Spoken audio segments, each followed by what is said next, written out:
안녕하세요. 반갑습니다. 리치고의 김기현입니다. 많은 분들이 알고 계시겠지만 바로 얼마 전에 정부에서 세 번째 부동산 정책을 발표를 했습니다. 그러니까 정부에서 뭔가 마음을 좀 먹은 것 같아요. 굉장히 이번 정책은 많은 분들이 느끼고 계시겠지만 와 이거 뭐야? 이거 생각보다 굉장히 강력한데 아마 이런 느낌을 상당히 많이 받으셨을 거라고 생각합니다. 이번 정책으로 인해서요, 제가 한 가지 굉장히 우려스러운 부분들이 있는데 뭐냐면 이러저러한 사정들 때문에 집을 팔아야 되는 분들도 분명히 있으실 거거든요. 이제 앞으로의 이런 분들의 운명은 어떻게 될까요? 수요의 목줄을 완전히 지금 차단을 해버렸기 때문에 집을 팔지도 못하고 이제는 사고 싶어도 웬만한 현금 유동성을 갖고 있지 않으신 분들은 사지도 못하고 팔지도 못하고 오도 가도 못하는 이런 상황이 펼쳐지게 되었습니다. 오늘 영상에서는요 10월 15일 부동산 대책과 관련된 내용을 제가 총 정리를 해 드릴 예정이고요. 이 영상을 끝까지 보셔야 되는 이유가 있는데요. 첫째, 이재명 정부의 세 번째 부동산 대책 내용과 정부의 속마음에 대해서 이야기를 다뤄보도록 하겠습니다. 그리고 두 번째는 이 규제가 여러분들의 자산에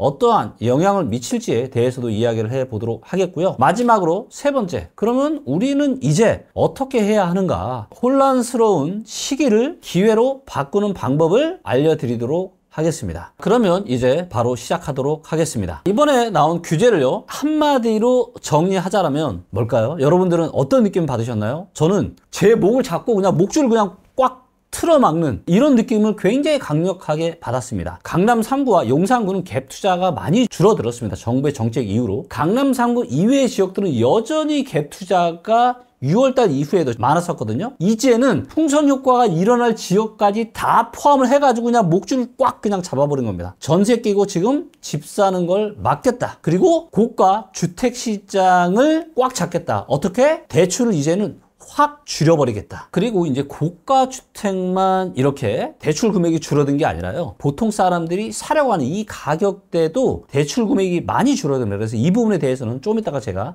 자세히 이야기를 해드리도록 하겠습니다. 10월 15일 부동산 대책의 첫 번째 내용이 뭐냐면요. 투기 과열 지구, 그 다음에 조정 대상 지역을요. 엄청나게 대폭 늘려버렸습니다. 자, 지도로 먼저 보도록 하겠습니다. 파란색과 빨간색 이 모든 지역을 투기 과열 지구와 조정 대상 지역으로 지금 묶어버린 겁니다. 서울의 모든 지역이 다 포함이 됐고요. 강남 쪽에는 경기도도 지금 포함이 됐는데 그래서 광명에서부터 안양, 과천, 성남, 하남 그리고 요 밑으로는 의왕, 그 다음에 용인, 수지, 수원 같은 경우는 권선구 빼고 장안구, 팔달구, 영통구까지 투기 과열 지구랑 조정 대상 지역으로 아예 그러니까 조금이라도 뭔가 풍선 효과가 일어날 만한 지역들은 지금 싹 다 이번에 규제 지역으로 포함을 시켰다라고 보시면 될 것 같습니다. 그러면은 투기과열 지구랑 조정 대상 지역 차이가 뭐예요? 조정 대상 지역으로 딱 묶어버리잖아요. 그러면 대출, 그 다음에 세제, 청약 등의 영향을 받는 거예요. 투기 과열 지구에 해당이 되면은 세제를 뺀 대출과 청약 등의 영향을 받습니다. 영향을 받는 부분들에 대해서 좀 더 디테일하게 설명을 해드리면 자, 일단 주택 구입 목적의 주택담보대출, 그래서 LTV가 무주택자는 처분 조건부 1주택 포함, 그래서 내가 집이 있는데 얘를 파는 거 조건으로 갈아타기 하는 거, 이것까지는 이제 40%가 대출이 되는데 집이 그렇지 않고 내가 두 번째 집을 사려고 한다, 아예 대출이 불가능합니다. 그 다음에 최대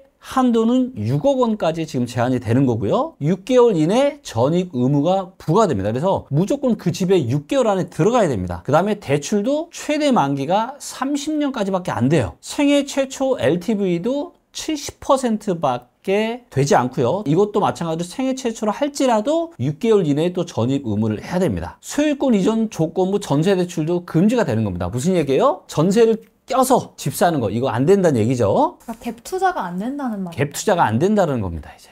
그러면은 아까 얘기한 투기과열 지구뿐만이 아니라 조정 대상 지역까지 전부요? 맞아요. 그래서 이 지역들에서는 갭 투자를 하려면 어떻게 해야 되냐? 갭 투자를 할 수 있는 방법이 딱 한 가지 있습니다. 그 집을 내 현금으로 다 사는 거예요. 그리고 나서 전세를 줄 수가 있습니다. 그러니까 기존에 전세가 껴있는데 이거를 내가 매매랑 전세의 갭 금액을 가지고 사는 이러한 갭 투자가 불가능한 겁니다. 이제 아예 그냥 투기 수요를 완전히 막아버리겠다고 하는 겁니다. 그리고 조정 대상 지역 투기과열 지구 관련해서 굉장히 중요한 내용이 하나가 있는데요. 그게 뭐냐? 바로 정비사업과 관련된 내용입니다. 재건축 조합원당 주택 공급수가 1+1 이런 거 안 됩니다. 이제는 주택 공급수가 딱 하나까지로 제한이 되고요. 그 다음에 여기에서 굉장히 중요한 포인트가 있습니다. 조합원 지위 양도 제한입니다. 재개발, 재건축 된다 그래서 아무거나 덥석 샀다가는 어떻게 되는 거예요? 이제는 제가 조합원 지위를 못 받을 수도 있는 겁니다. 그래서 많은 분들이 재개발, 재건축을 사는 이유가 뭐죠? 새 아파트가 되었을 때 내가 조합원으로 들어갈 수 있는 이 자격 때문에 재개발, 재건축을 우리가 매수를 하는 거잖아요. 재건축, 재개발 관련도 굉장히 중요한 내용이고요. 재건축은 어떻게 될 거냐? 조합 설립 인가 이후에는 조합원 지위 양도를 제한하겠다. 안 되게 하겠다. 그 다음에 재개발도 관리 처분 인가가 일단은 나면은 지위 양도 안 되게 하겠다. 혹시라도 재개발, 재건축 관련해서 장기적으로 바라보시고 매수하려고 하시는 분들은 반드시 공인중개사 몇 명에게 꼭 중복 체크를 하십시오. 그래서 내가 조합원 지위를 양도를 받을 수 있는 그런 재개발, 재건축인지를 꼭 확인하시고 거래를 하시면 너무 좋을 것 같습니다. 그러면 이게 이제 언제부터 시행이 되느냐? 조정 대상 지역 투기 과열 지구 추가 지정에서 나오죠. 그래서 10월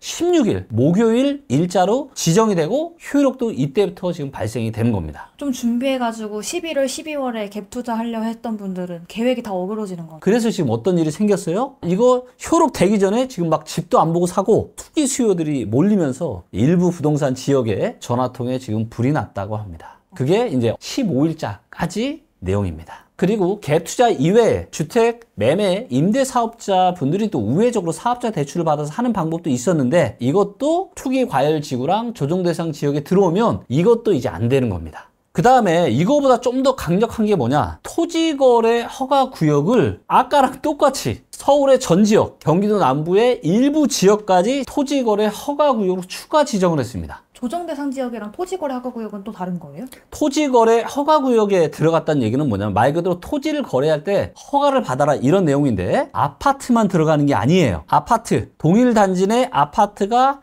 한 개 동 이상 포함된 연립 다세대 주택까지 포함이 되는 겁니다. 기존에는요, 강남, 서초, 송파, 용산구 여기에 지금 아파트만 토지거래 허가구역으로 지금 들어갔는데 지역도 넓히고 연립 다세대 주택까지 포함한 투기나 투자에 이거를 전면적으로 차단하겠다고 하는 겁니다. 근데 이렇게까지 한 이유는 뭐냐? 서울시에서 지금 재개발, 재건축 신속 통합기획 2.0이라고 해서 재개발, 재건축을 풀어주겠다고 하잖아요. 그러니까 지금 일부 재개발 시장에 연립 다세대 이런 데가 지금 막 불이 나고 감정가보다 더 높은 가격이 막 낙찰이 되고 하다 보니까 뭐예요? 이번에 토지거래 허가를 구역을 아예 아파트 이외에 비아파트도 지금 포함을 시킨 거라고 생각을 합니다. 그러면 토지거래 허가 구역에 지정이 되면은요, 어떤 효과가 있냐? 일단 토지거래 허가 구역에 비주택담보대출, 주택이 아닌 나머지 상가나 그 다음에 비주거용 오피스텔, 자, 이런 것도 LTV가 강화됩니다. 기존에는 70%까지 대출을 받을 수가 있었는데 40%밖에 대출이 나오지 않습니다. 이거는 언제부터 적용이 되느냐? 공고일로부터 5일 이후부터 효력이 발생합니다. 그래서 25년 10월 20일부터 내년 말까지 지금 지정이 되는 겁니다. 그래서 서울 전역과 경기도의 일부 지역, 아파트뿐만 아니라 연립 다세대까지도 이번 10월 20일부터 내년 말까지는 토지거래 허가구역으로 묶였다.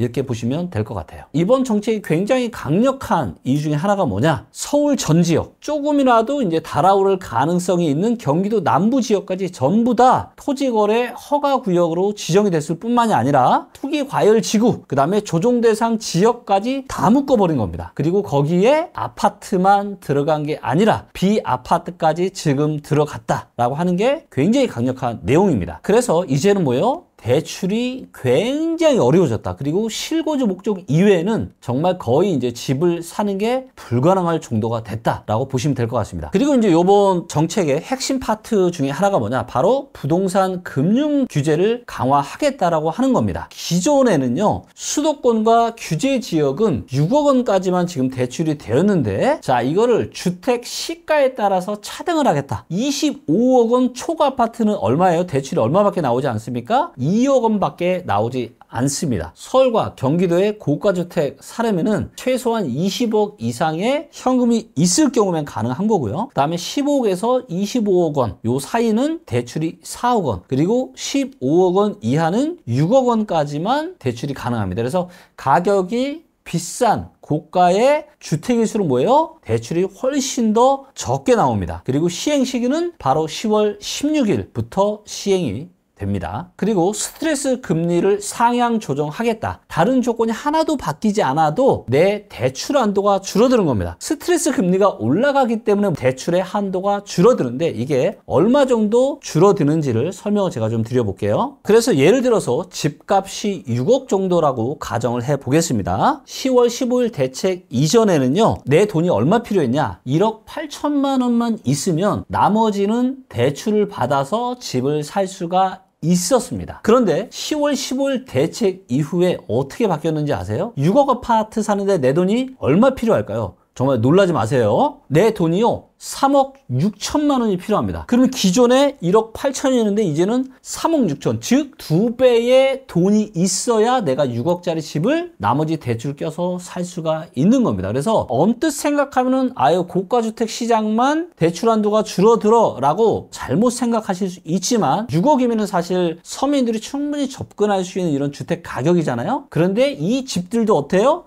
이제는 3억 6천만 원 내 돈이 있어야 살 수 있는 겁니다. 지금 요번에 규제지구로 묶은 이 지역들은 지금 어떻게 되는 거예요? 여기에 있는 지금 6억 아파트를 사더라도 내 돈이 얼마 필요하다? 기존에는 1억 8천만 있으면 나머지는 대출 껴서 내가 살 수 있었는데 이제는 내 돈이 3억 6천만 원이 있어야 6억짜리 지금 주택을 내가 살 수 있는 겁니다. 지금 서울의 외곽이나 경기도 쪽은 아직 6억대인 집이 좀 있잖아요. 그런 집들은 이제 기존보다 내 돈이 2배가 더 필요한 거죠. 2배가 더 필요한 거죠. 집 사기가 고가 주택 시장뿐만이 아니라 저가라고 할 수 있는 이 주택들도 거래가 정말 많이 줄어들 것 같아요. 부동산 시장의 수요의 목줄을 그냥 딱 이렇게 잡아버린 거죠. 굉장히 이번 정책은 정말 강력한 정책이다. 근데 사실 저는 개인적으로 물론 지금 이제 과열되고 있는 이 부동산 시장이 나중에 이제 굉장히 후폭풍을 불러올 수 있기 때문에 이거를 지금 막으려고 한 이런 부분들은 이해를 하지만 어떻게 보면 인위적으로 지금 너무 수요를 억제어 가지고 해버린 거잖아요. 그래서 여기에 대한 부작용도 틀림없이 있을 것 같은데 이런 부분들에 대해서도 우리 정책 당국에서 좀 많은 고민들을 좀 하셔서 진지한 그런 검토를 한 이후에 이런 정책들을 또 펼쳐주시면 좋을 것 같습니다. 그리고 또 중요한 내용 중에 하나가 전세대출을 또 DSR을 적용하게 되었습니다. 기존에는 전세대출은 DSR에서 빠졌거든요. DSR에서 빠졌다는 얘기는 뭐예요? 그 소득이나 그 다음에 상환 이런 것들을 보지 않고 그냥 대출을 해줬다는 얘기예요. 자, 그런데 이제는 뭐예요? DSR에 지금 적용이 되는 겁니다. 전세 대출조차도 이제는 뭐예요?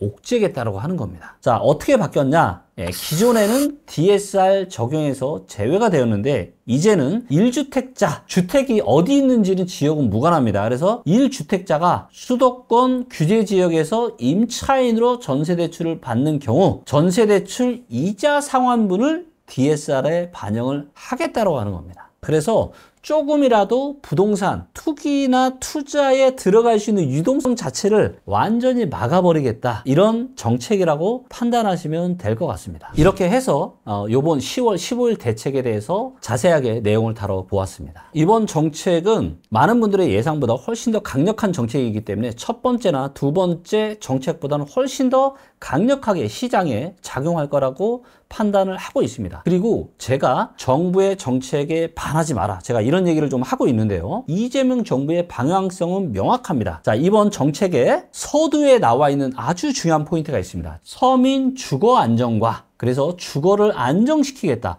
그리고 경제 전반에 활력을 저해하는 주택시장 불안을 조기에 차단하고 생산적 부문으로 자본이 투자될 수 있도록 적극 유도하겠다. 그리고 제가 이번 정책들을 쭉 보고 나서 이런 생각이 들었습니다. 아마도 여러분들 머릿속에도 이런 생각이 들 거예요. 아니, 이렇게 했는데도 안 잡히면 그때는 어떡할 거냐. 지금 많은 분들이 느끼고 계시겠지만 모든 자산의 가격들이 거의 다 지금 상승을 하고 있어요. 이런 상황이기 때문에 정부에서 이렇게 강력하게 수요를 억제는 정책들을 펼쳐도 시장이 금방 막 내려가고 이런 일이 벌어질 가능성은 그렇게 많지 않을 것 같습니다. 그럼에도 불구하고 혹시라도 시장이 달아오른다, 그러면 이제는 뭘 건드리겠다? 아직까지는 건드리지 않았던 세금을 건드릴 거라고 생각을 합니다. 자, 여기 자료를 좀 보시면요, 향후 추진 일정이 있습니다. 주택 수요 관리를 강화하겠다. 그 다음에 부동산 가계대출 규제를 강화하겠다까지가 내년 1월 달까지 지금 들어가 있고요. 그런데 마지막 지금 세 번째에 뭐가 있습니까? 부동산 세제를 합리화하겠다라는 겁니다. 연구 용역 발주를 지금 4분기,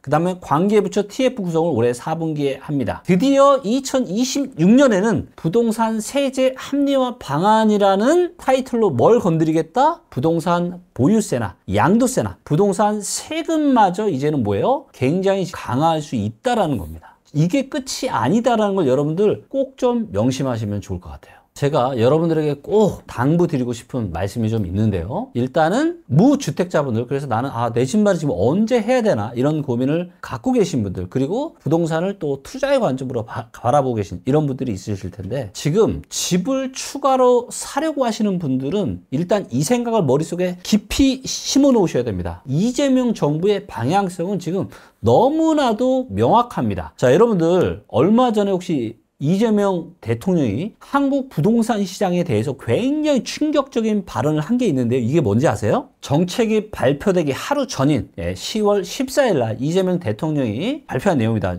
뉴스원의 기사 내용이고요. 부동산 투기는 폭탄 돌리기다. 언젠가 일본처럼 될 가능성이 높다라고 직접 국가의 수장인 이재명 대통령이 이런 이야기를 했습니다. 그리고 일관적으로 계속해서 이야기를 하고 있어요. 그리고 점점점 정책들이 1차, 2차, 3탄까지 오면서 굉장히 강력해졌고, 그리고 아마 내년에는 세금 관련해서도 규제 정책이 나올 가능성이 아주 높습니다. 서울이나 서울 주변에 굉장히 아직은 뜨끈뜨끈한 이 시장을 매수하려고 하시는 분들은 정말로 꼼꼼하게 정말 많은 고민을 좀 하시고 내 집 마련을 하시는 게 좋을 것 같습니다. 최근에 좀 안타까운 부분이 뭐냐면은 정부에서 이렇게 계속해서 규제를 강화하다 보니까 일부 분들은 이번이야말로 마지막으로 내가 지금 내 집 마련을 할 수 있는 마지막 기회다라고 생각을 하시고 문의가 일부 지역에 빗발치고 있다고 하는데, 여러분들 이럴 때일수록, 그리고 정부의 큰 방향성이 명확하게 지금 있는 상태에서 이렇게 성급하게 하시는 것보다는 일단은 이런 시기일수록 좀 더 차분하게 생각을 좀 가라앉히시고, 시장이 어느 정도 잠잠해지고 뜨거운 열기가 좀 사라졌을 때 냉정하게 판단을 해서 내 집 마련 하시기를 당부드리도록 하겠고요. 저희 리치고에서는 집값을 뭐 무조건 올리거나 내리라고 선동하지 않습니다. 데이터를 기반해서 팩트를 말씀을 드리는 거지, 제가 집값을 이렇게 움직일 수 있는 그런 뭐 엄청난 힘이 있고 그런 사람은 아니죠. 데이터에 근거해서 현재 상황 그리고 앞으로의 방향을 제시해 드리는 이 부분들을 제가 앞으로도 꾸준히